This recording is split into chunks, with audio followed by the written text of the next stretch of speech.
राधे राधे, हरे कृष्णा। कैसे हो आप सभी लोग? आशा करती हूँ आप सभी परम मंगल में होगे, स्वस्थ होगे, अच्छे होगे। सब प्रथम आप सभी को निर्जला एकादशी की अनंत और अनंत शुभकामनाएं। और आज की वीडियो बहुत बहुत ज्यादा इंपॉर्टेंट है क्योंकि आने वाली है निर्जला एकादशी।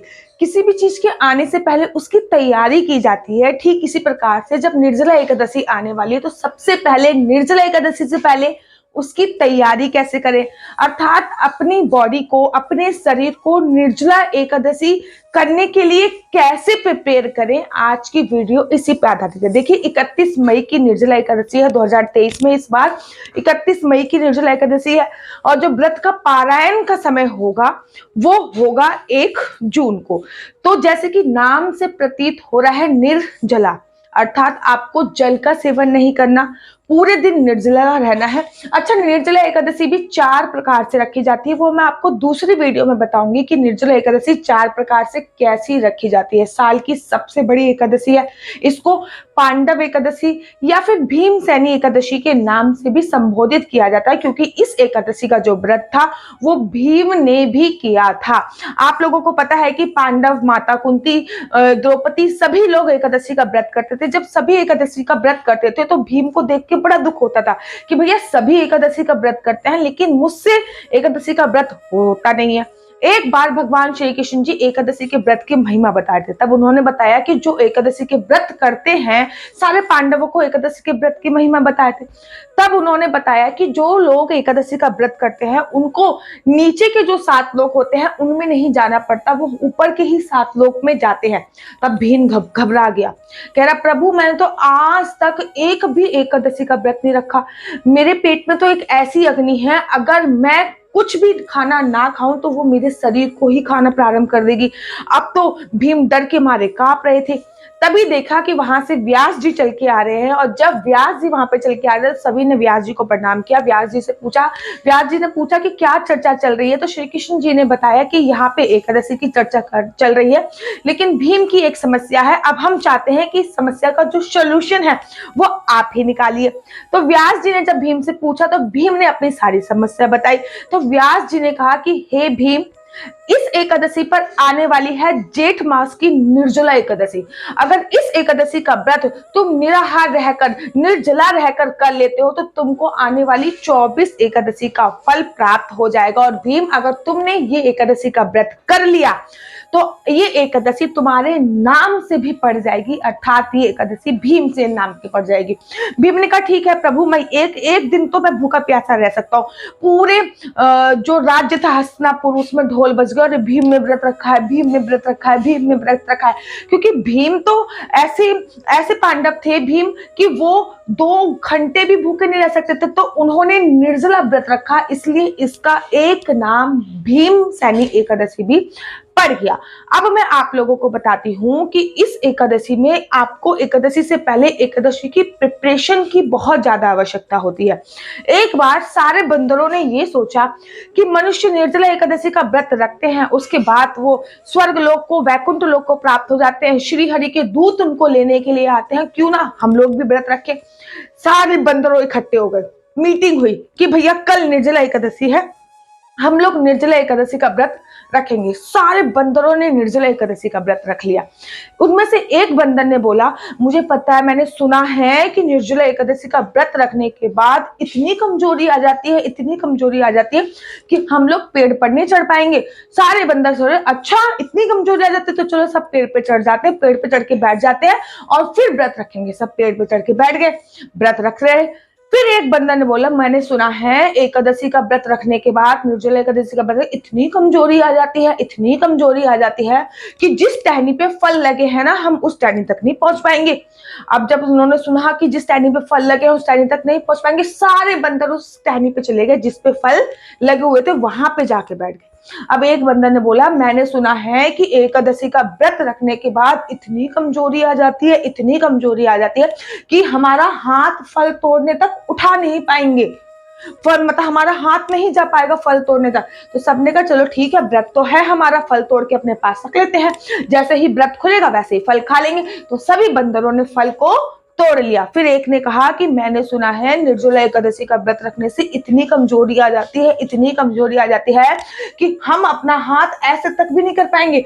तो सभी ने सोचा फल ऐसे कर लेते हैं और तब व्रत रखते हैं। सभी बंदरों ने फल को ऐसे मुंह की तरफ कर लिया और व्रत रखना प्रारंभ किया। फिर एक ने कहा कि मैंने सुना है इस निर्जला एकादशी का व्रत रखने से इतनी कमजोरी आ जाती है, इतनी कमजोरी आ जाती है कि हमारे जबड़े हैं, जो दांत है, वो फल चबा नहीं पाएंगे।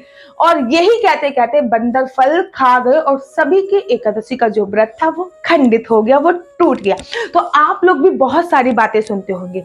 सत्ता क्या है कि किसी की सुनी सुनाई बातों पे यकीन नहीं करना, दृढ़ संकल्प लेकर आपको व्रत करना है। व्रत से पहले व्रत की तैयारी करनी है। और वो व्रत की तैयारी क्या, किसी की सुनी सुनाई बातें नहीं। ओ निर्जला एकादशी का व्रत है, पता नहीं कैसे रह लेते हो तुम, हमसे तो नहीं रहा जाता। ओ जेठ मास में 24 घंटे भूखे प्यासे रहोगे, पता नहीं कैसे रह लेते हो तुम, हमसे तो नहीं रहा जाएगा।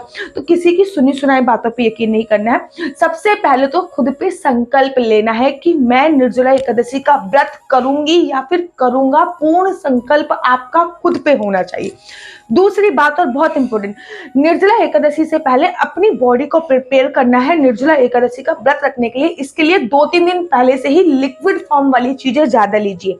लिक्विड फॉर्म वाली चीजें कौन कौन सी होती है, जैसे कि तरबूज ज्यादा लीजिए खाने में, खाना भी खाइए लेकिन तरबूज हो गया, खरबूजा हो गया, जिसमें वाटर इनटेक ज्यादा होता है। पाइनएप्पल हो गया, वाटर इनटेक बहुत ज्यादा है। खीरा हो गया, ककड़ी हो गया, इन चीजों में वाटर इनटेक बहुत ज्यादा है। तो ये चीजें आप लेनी प्रारंभ कर दीजिए 2-3 दिन पहले से ही, ताकि आपकी बॉडी डिहाइड्रेटेड ना रहे। अगर आपकी बॉडी डिहाइड्रेटेड है, महिलाओं में एक समस्या होती है, वो पानी बहुत कम पीती है महिलाएं, बहुत ही कम पानी पीती हैं। अगर किसी से पूछो तो पूरे दिन में 1 या 2 ग्लास पानी पीती हैं। कोई कोई महिला ऐसी होती है, मैं सभी की बात नहीं कर रही हूँ।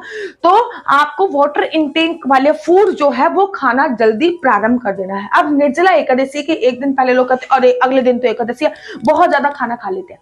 उसके बाद होता क्या है, अगले दिन उनको बहुत ज्यादा प्यास लगती है। जिस दिन आपकी निर्जला एकादशी है उस दिन एक समय भोजन कीजिए, अर्थात निर्जला एकादशी से 1 दिन पहले 10वीं तिथि को एक समय भोजन कीजिए, और वो भी मीठा भोजन कीजिए। जब आप मीठा भोजन करोगे तो आपकी बॉडी में जो शुगर लेवल है वो ठीक रहेगा और आप डिहाइड्रेटेड नहीं होगे, आपको प्यास नहीं लगेगी। मीठा भोजन का ये नहीं है कि आपने गुलगुले बनाए या फिर पुए बनाए वो खा लिए। आपको मीठे भोजन से मेरा तात्पर्य है आप दही के साथ मीठी चीनी के पराठे खा सकते हो, गुड़ के पराठे खा सकते हो, खीर खा सकते हो। दही जरूर लीजिए। 10वीं तिथि को दही का फॉर्म आपको अवश्य और अवश्य लेना है। किसी भी फॉर्म में 10वीं तिथि पे दही अवश्य लीजिए। किसी भी फॉर्म में 10वीं तिथि पे आपको नींबू पानी अवश्य और अवश्य लेना है। किसी भी फॉर्म में आपको 10वीं तिथि पे अगर आप बहुत ज्यादा आपको डिहाइड्रेट रहते तो ORS वगैरह ले सकते हैं। ये लिम्का हो गया, कोल्ड ड्रिंक हो गया, ये मत लीजिए। इसके पीने के बाद और भी प्यास लगती है। ये प्यास शांत नहीं करती है, ये प्यास को बढ़ाती है ये चीज। तो ऐसी चीजें लीजिए जिससे आपकी इंटरनल बॉडी मजबूत हो पाए, इंटरनल बॉडी आपकी डिहाइड्रेट ना हो पाए। इंटरनल बॉडी अगर ठीक रहेगी तो आप एकादशी का व्रत रखने में सक्षम होंगे। तीसरी बात, एकादशी का जब आप व्रत कर रहे हो तो सबसे पहले सुबह सुबह संकल्प लीजिए। जब हम किसी भी चीज का संकल्प ले लेते हैं ना, तो वो व्रत रखना हमें व्रत रख ही लेते हैं। जब तक संकल्प नहीं लेंगे ना तब तक वैसे भी कोई व्रत मान्य नहीं होता। और संकल्प, अरे हमने संकल्प तो लिया नहीं कि हम पानी नहीं पिएंगे, चलो पी लेते हैं। इसलिए सुबह सुबह आप संकल्प इत्यादि ले लीजिए कि हाँ मुझे एकादशी का व्रत रखना है, रखना है, रखना है। और एक होता है व्रत रखना, एक होता है व्रत को काटना। हेलो, पहले मैं बताती हूँ व्रत को काटना। हेलो, अच्छा तुमने भी एकादशी का व्रत रखा है, निर्जला एकादशी का व्रत रखा है, सबको फोन कर करके तुम काट रहे हो निर्जला एकादशी। ये काटना नहीं है, ठीक है ना।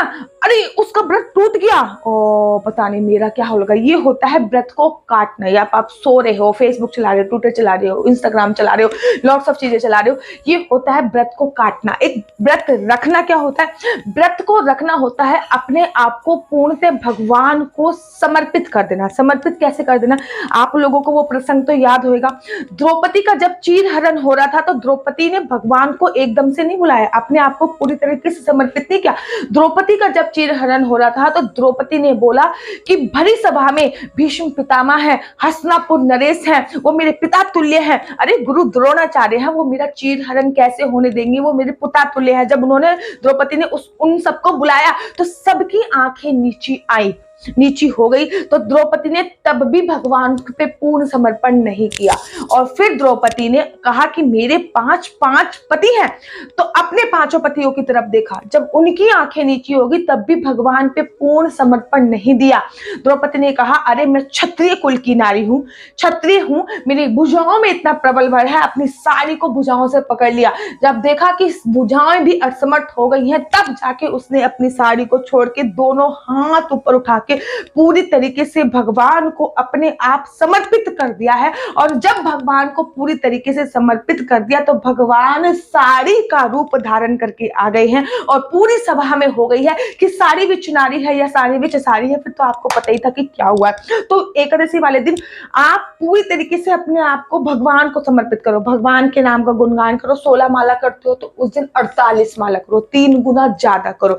विष्णु सहस्त्रनाम का नाम सुनो, सुनने को बोल रही हूँ मैं, बोलने को नहीं बोल रही। भगवान का नाम संकीर्तन करो, भगवान के नाम का सिमरन करो, लड्डू गोपाल की सेवा करो, लड्डू गोपाल को उठाओ, सो के नहीं बितानी है ये। भगवान के नाम का सिमरन करते हुए जब आप एकादशी का व्रत बिताएंगे तब डेफिनेटली आप जो है वो एकादशी का व्रत बहुत अच्छी तरीके से बिता पाएंगे। अब एकादशी में अगर बहुत ज्यादा कंठ आपका सूख रहा है, प्यास बहुत ज्यादा, तो एक कॉटन का जो कपड़ा होता है वो 3 कॉटन के वो कपड़े लेने हैं, उनको गीला कर लेना है और अपने गले में बांध लेना है एक, और दोनों पैरों में बांध लेना है, जिससे आपका कंठ नहीं रुकेगा। बहुत ज्यादा बाहर नहीं जाना, ज्यादा शारीरिक श्रम नहीं करना, भगवान के नाम का सुमरन करते रहिए। एकादशी का व्रत अपने आप ही बीत जाएगा। श्रीधाम वृंदावन में उस दिन ना सब भगवान के नाम का सिमरन करते चले जाते हैं और जैसे ही भगवान के नाम का सिमरन करते चले जाते हैं एकादशी का व्रत अपने आप ही बीत जाता है, पता ही नहीं चलता। लेकिन अगर आप एकादशी का व्रत काट रहे हो तो बार बार आपको प्यास लगे, क्योंकि आपका माइंड तो सांसारिक चीजों पे है, मुझे भूख लग रही है, मुझे प्यास लग रही है, मुझे ये लग रही है। गर्भवती महिलाएं एकादशी का व्रत निर्जला बिल्कुल भी नहीं रहेंगी। ब्रेस्ट फीडिंग महिलाएं जो दूध पिला रही हैं बच्चे को वो निर्जला बिल्कुल भी नहीं रहेंगी। जो शारीरिक रूप से सक्षम नहीं है वो निर्जला बिल्कुल भी नहीं रहेंगी। एकादशी का व्रत 5 प्रकार से कर सकते हैं, उसके ऊपर मैं दूसरी वीडियो बनाऊंगी। एकादशी का जो व्रत होता है वो अगर आप नया व्रत प्रारंभ करें तो कैसे कर सकते हैं उसके ऊपर दूसरी वीडियो बनाऊंगी। और एकादशी से संबंधित आपके कोई भी प्रश्न हो तो आप मेरी इंस्टाग्राम आईडी डॉक्टर आशु दीदी पे मुझे कमेंट्स कीजिए, मैसेज डालिए, मैं डेफिनेटली उसकी शॉर्ट वीडियो में आप लोगों का रिप्लाई अवश्य दूंगी। आशा करती हूँ आपको मेरी वीडियो अच्छी लगती होगी। इफ इन केस आपको मेरी वीडियो अच्छी लगती है तो आप अपना यूट्यूब चैनल हरि बोल को लाइक शेयर सब्सक्राइब करना बिल्कुल भी मत भूलिए। तब तक के लिए मुझे दीजिए इजाजत। राधे राधे, हरे कृष्णा, हरि बोल।